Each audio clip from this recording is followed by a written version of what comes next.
Good morning, good afternoon, good evening. Welcome sa channel ko po, Tito Noy's Vlogs. I hope nasa mabuti po kayong kalagayan mga kababayan ko. Maraming salamat po dun sa nanood na yung kagabi, Monday night, yung about dun sa nangyayari sa gitnang silangan mga kababayan ko. Ingat po kayo, Kabatang Doha, ingat kayo na, tsaka si Elise.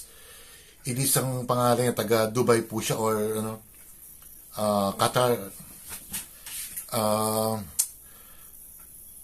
Huwag tayong aasa lang sa gobyerno natin. Basta kung ano yung sasabihin ng embahada, mag-follow up na lang po kayo.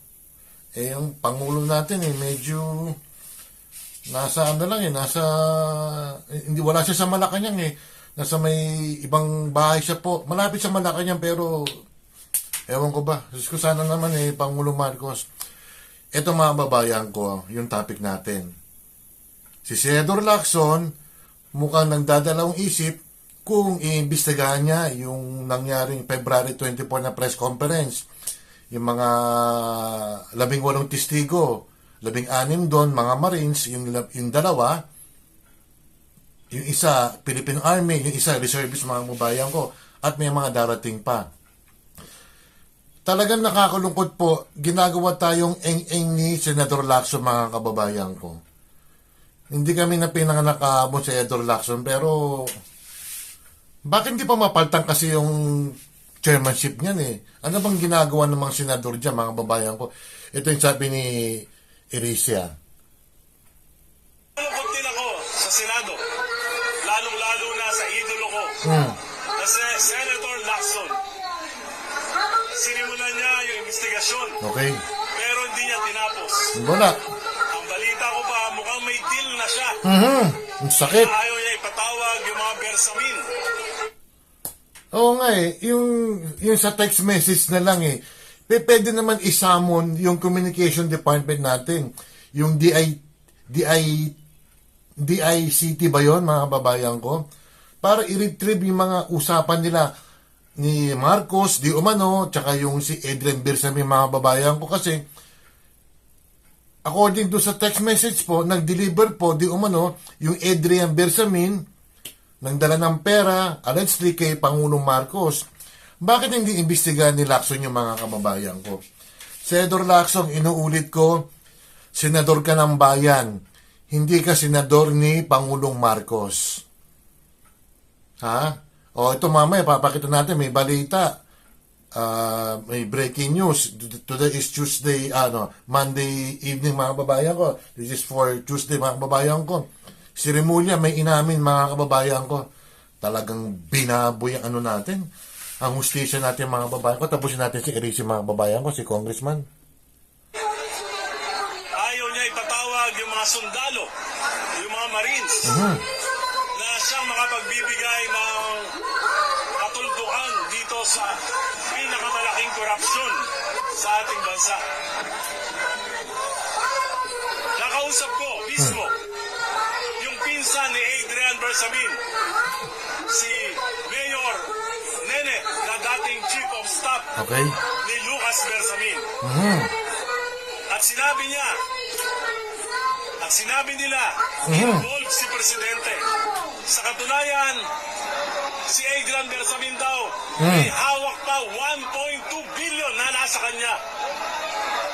May pera pa mga babayan ko. Sasabihin na naman ng Malacanang mga babayan ko, hearsay. Alam na natin ng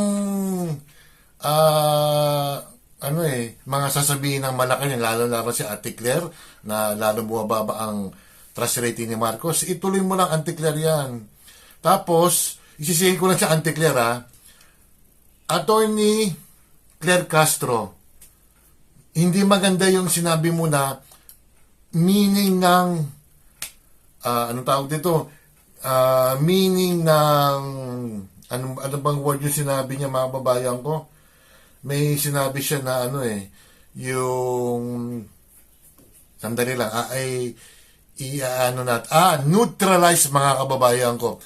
Ang meaning daw ng neutralize is alam niyo na, tugurgur, KILL. Kasi ang YouTube minsan pag may isang word, K-I-L-L. At ang tukhan mga babayan ko, sino po ang mga kaibigan ko mga Bisaya rito? Ang tukhan po is kausapin, pakiusap. Meron ba dyan? Katok mga kababayan ko. Kami po, natukhang na kami yung dating bahay namin sa Quezon City. May kasamang pulis, yung barangay mga babayan ko. Talagang courteous naman sila. Sir, kasi yung Google Map talaga kasi may bahay kami doon sa likod. Sir, may nakatira ba rito? Oo, mayroon po. Ay, ilan po kayo nakatira? Kami nakatira rito? 6. That's it. Wala na. Wala kami tinatago. Pero kung papasok sila sa bahay namin, hindi pa pwede. Ibang usapan na yon. Kaya, kung sino man may abogado dyan na may mahalang bayan, pwedeng ireklamo yan si Auntie Claire.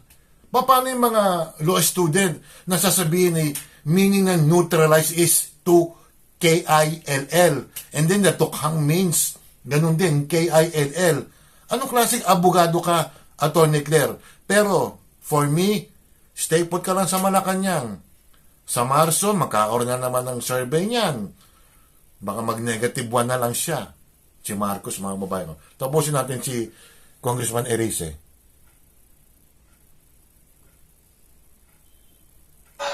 Sobra doon sa mga nakuha kay Bernardo at sa iba't iba pang mga ahensya ng gobyerno. Bakit hindi patawag ni Senator Lacson, Pinagtatakpan nga Mayor ng Taal, Batangas, Pinagtatakpan. Chief of Staff ni Lucas Bersamin? Pinagtatakpan. Bakit hindi patawag si Lucas Bersamin? Bakit hindi patawag si Adrian Bersamin? Okay na mga kababayan ko. Congressman, kahit nadilawang ka, at least gusto mo yung transparency, hindi yung baliwala na ng mga kababayan ko. Makakalimutan doon ng mga Pilipino yan. Hindi namin makakalimutan Pangulong Marcos na di umano'y ikaw nagnakaw ng limpak-limpak o trilyon-trilyon na piso mga kababayan ko. Di ba? O ito, last na lang, yung sinabi ni Ombudsman, isa pa tong lukulukong to, sandali lang ha. Ayan po mga kababayan ko. Inamin na mismo yung tuta ni Marcos, sorry po. Yung si Ombudsman Remulla mga babayan ko, inamin niya po na nag-meeting po sila ng ICC investigator, Trillanes at his resident at sa bahay niya po sa Bel Air mga babayan ko. Ano masasabi mo ngayon, Senador Trillanes? Kasi pag binabati ko si Trillanes, mga kababayan mo, nagdidemanda yan Wala akong pakialam kung magdemanda ka, pero sa bagay, ikaw naman talaga ang nagsusupply ng mga di umano, ng mga ebidensya. Ayan mga babayan ko, talagang binaboy po ang hustisya po natin. Binen po ni Ombudsman Remulla ang batas po namin. Bendalo nga, ika nga, di ba? Mga hayop, kung pwede lang magmura mga kababayan ko. Wala po. Ngayon, may issue ngayon kasi yung nangyayari sa Middle East. Hindi natin kakalimutan yan at mahal natin ang mga OFW. Hindi namin kakalimutan yung kurakot, yung naging korupsyon sa bayan natin. From 2022 to 2025, mid-2025 na pinagnanakaw. Inubos ang salapi natin mga babayan ko. At ngayon po, nanganganin po na baka tumaas po ang presyo ng langis dahil sa nangyayari, alam nyo na, sa gitnang silangan. Kung ang gasolina ngayon is 56 po, maaari po maging 60 pesos or 62 pesos po. Wag naman sana mga kababayan ko. Kaya bantayan po natin about this itong corruption na ito mga kababayan ko. Si Senador Lacson nga, dalawang isip nga po. Sus ko, sana pagtanayan si Lacson. On the other hand, mga babayan ko, tama naman si Senador Lacson. Siyempre, i-evaluate niya. Pero mga kababayan ko, yan bang 18 marinong yan o 18 testigong yan? Ano yan? Mga politiko ba yan? Ang mawawala sa kanila, naku, baka mangyari kay Gutesa rin ang nangyari. Baka mangyari sa mga 18 testigong to, baka opera lang ng 10 million yan uurong na yan Wag naman sana mga dati natin mga sundalong marino, ipagtanggol niyo ang bayan, para sa bayan yan, hindi para sa pera, ha? O yun lang po, may part 2 pa to, hindi pa tayo tapos mga kababayan ko. For sa Thursday, iba naman natarin natin, or baka dito rin mga kababayan ko. Ayun, no? Ombudsman Remulla admits meeting with ICC investigator Trillanes at his residence sa Bel Air, mga kababayan ko. Kaya nang humusga. Shoutout po tayo. Belated happy birthday sa Ate Ruby Vlog, Tisay Cherry, Ma'am Shipe, Pasaway Vlog, Tugang Michi Tigerfield, Shirley Mendrano, Sinjin Vlog Official, Ken Russell Pinay Adventure, Evelyn Official ng Macau, si Oxystab, Elisa Deus, Pretty Jane Barona Vlog, Rose Bones, si Teacher Bones, mga babae ko, Mirna, napakaraming apelido, Alcantara, Bib Heart Purple ng Singapore, Eldong at saka si Rebs ng Hong Kong, Smiley Face Channel, Boss Botchong, oh boss, saan ka na? Si Beth Pilapil, Koki Hero, Missy Rosco, Chairman Joban, Nanay Eva TV, King, Mayang Vlogs, Bayang Gudang, Simple Grace, Inaanak, Emilia Brosas, sino pa ba? Ay si Doc Judes, Karigatan TV, BGT, Myra T. Sanchez, May Labs, Priya Official, Miss Arns, Miss Ams, Junito Marinado, si Ams pa, Cecil Bacos, si Kapango Vlog, Emily Nidoy, mga kababayan ko. O yun ang mga kababayan ko. Magbantay po tayo, yung mga kababayan natin OFW sa ginasilangan, mag-iingat po kayo at magdasal po tayo. Paki-like, share lang po, paki-subscribe po. Salamat po, ingat, bye.